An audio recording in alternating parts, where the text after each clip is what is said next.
السلام عليكم ورحمة الله وبركاته. دعوة كنا خواجو في لتوبة كجر تيتي نجاني كنا هو أن إزمبر حاجة ويتشاق ويا هرا بشان قرات بشان جايبه كنا وتلو كله أسيت اللي بليس كنا كاميرا مان كله أزرا سندا وكيسا باي توكو بكين تباشنا بكين سمو في فريق أن هدو أسرا كنا وانت فالحمد لله هدو بيتنا تيم بونا هريوتا كنا قالي كنا أستاذ محي الدين أستاذ عبد اللطيف أكاسما بليس كيسا كمان جماني اللي كنا عمر عدم تزولي أسرا ولين guyyaarraa bashaa shambaa jenneetiin birqaanutti guyyaarraa jechuudha bishaan gubbatti rabbiin nagahan bakka dhaqubtaan sana bishaan keessa deemuu hin ta'eef rabbi nagahan fidee rabbi nagahan nu haa deebisu tundu'aan akkaan barbaachiftu waan ta'eef kana fakkaataa guyyaan gammachuu itti fufa jenna obboleessa kiyamee waa darbatillee السلام عليكم ورحمة الله وبركاته.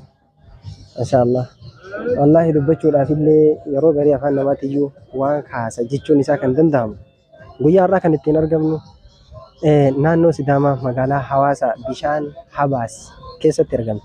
Kana jechuun irra hedduuwwan guyyaa har'aan raajee immoo an kan itti dhaladhe ollaadhuma kana.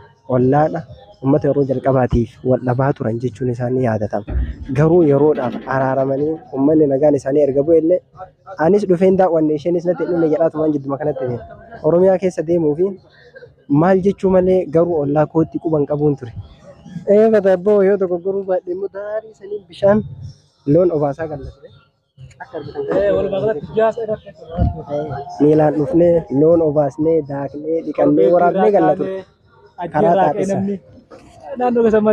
karaa taatee ganda sadee gugeetiifis gamaan booranaallee lafa boorana jedhamutu jira gamaanis isaanuma wal dangeessanii kana hunda keessa qaxxaamurree quban qabnu jechuun isaanii danda'ama haala kanaan afee asirra waraabamee galu duubaa isee ature ada kayaknya dua baju rawan ti, dubnya ada warna selinja dah.